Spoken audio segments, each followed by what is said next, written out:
Hi, it's Paul. So in this video, I'm going to walk you through how I raise funding in a typical transaction and the process that we follow.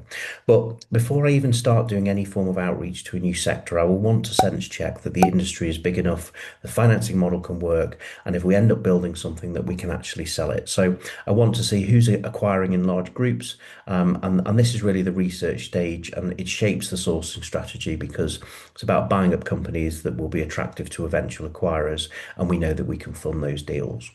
So I will contact funders, asset-based lenders, banks, and I'll be explaining to them before I even get started on a project what I'm looking to do, and I'll be asking them if they've got an appetite to fund acquisitions in that space. After explaining that and the model, I'll then ask the funders, what their sort of lending and criteria is, assuming that they're positive.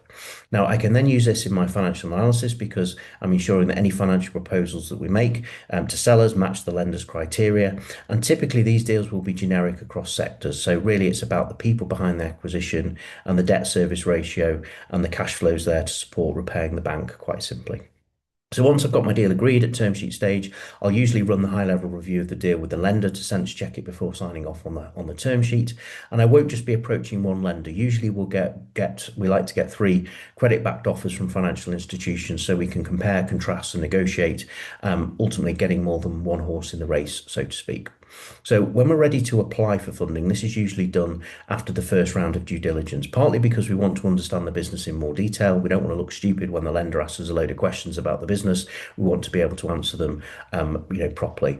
And ultimately, we don't want to be in a situation where we don't know the answer to a question. So all of this lets us collect all of that relevant documentation. The lender's going to want us to see. So yeah, we don't do that until after the first round of due diligence. So depending on the type of funding we're going to be going for, most lenders will want to see as a standard 3 years financials, recent management accounts, a detailed financial forecast. Usually that's covering 5 years ahead, as well as the historics, and a business plan. Then, depending on the asset that we're borrowing against, other information might be at play. So for example, in invoice finance, they might want to understand the customer journey. So they'll want to see the invoicing process, copies of invoices, purchase orders, customer terms and conditions, proof of delivery. If it's plant and machinery, then they might want a valuation report. For real estate, the same, as well as further due diligence around the legal title of the real estate. To produce the financial model, that we put together. It's very detailed. So typically it goes back 3 years and then it builds a 5-year forecast literally on a weekly basis. So it's a P&L, it's a cash flow forecast, it's a balance sheet forecast on a weekly basis. Now we're able to put that together, and we'll be able to use that model to model different scenarios at the request of the lender. So, for example, what if cost of sales rise? What if labour rises? What if operational expenses rise? What if there's more capital expenditure than expected? What if we lose a major customer? What impact will that have on the model? Most lenders want to see a debt service ratio of 1 to 1.3. So to work this out, you basically take the total cost of servicing the debt, both the capital repayments and the interest, and you divide it by EBITDA. And that's not just the debt that you may be borrowing, it's also any other debt within the business, including if you're going to be offering some sort of seller financing, that all gets part of the debt servicing.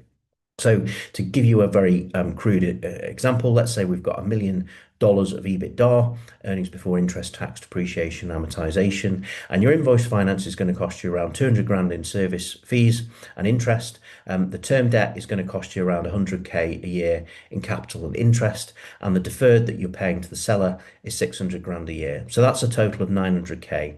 So the debt service ratio in that scenario is 0.9 because you've got 900k of debt repayments, capital interest, divided by the 1 million of EBITDA is 0.9.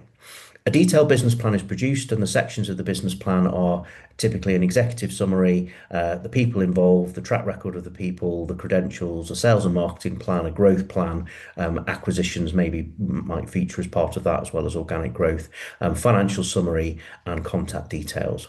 We normally put everything together in a secure data room that's indexed and makes it easy for the lender or investor to review. And if we're raising equity from our network of investors, it's a very similar process, but we typically produce a teaser and then a more detailed IM for people that sign the NDA to review it further. Normally, a lender will take 4 to 6 weeks from receiving all of the information to getting a credit-backed offer. Typically, we work with, BDMs who will basically package up the deal and put it to credit committee, and generally they'll only do that when they're happy to recommend it. So it's very rare for credit committees to reject a deal. Sometimes they'll have more questions, but 95% of the time, offers come forward thereafter. Once we get an offer, we'll then have to look at the terms and conditions. There'll be various conditions that need to be met, like the confirmation that there's a signed SPA, and depending on the type of asset, normally funding can be ready to be drawn within a couple of weeks thereafter. So the funding process runs concurrently in finalising the due diligence process and alongside the legal process. The UK and Australia are fairly similar in that there are asset-based lenders for different asset classes and industries that work pretty much across the country. Whereas in the US, you tend to find it's more of a regional market. So there'll be regional banks, regional financial institutions. So, for example, you may find an invoice finance provider for a Colorado construction business, but they won't do funding over in Florida. So it's more fragmented. I mean, of course, there are national players, but the market is definitely more regional. So my recommendation in the US market is when you're choosing to roll up in a specific sector, that you choose 2 or 3 states reasonably close by to one another, and you find funders for those states and sort of build out from there. From a people perspective, if this is your first deal, I'd very much recommend partnering with somebody that's done this before, not just so that you learn from them, but also you can utilize their credibility.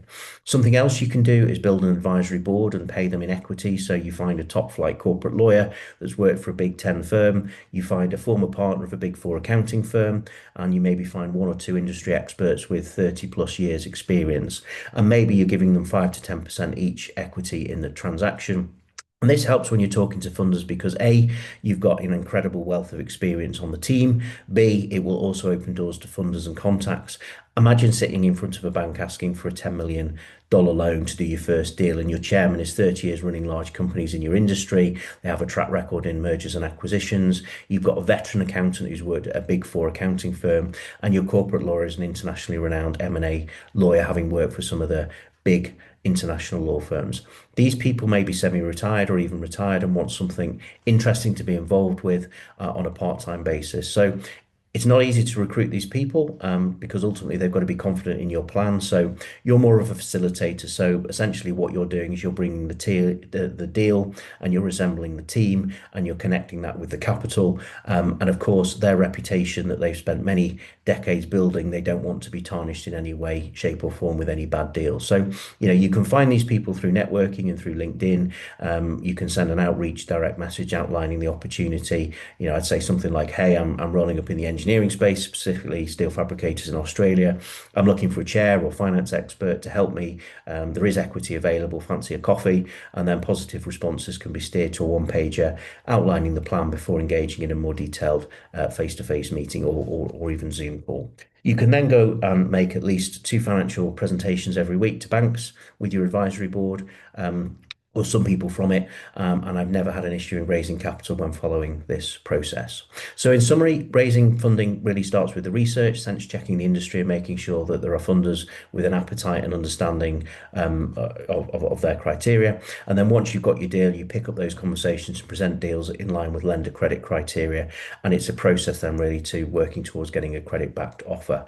And in my career, I've, at the current time of recording this video, have raised $500 million dollars to fund these types of transactions. So if you've liked this video, give it the thumbs up. It really helps the channel. If you want to be notified when the next video is out, click subscribe. And if you're interested to learn more about mergers and acquisitions, you can join our free Dealmaker community. The link's in the description below, and you can connect directly with me and hundreds of deal makers around the world. For now, happy deal making.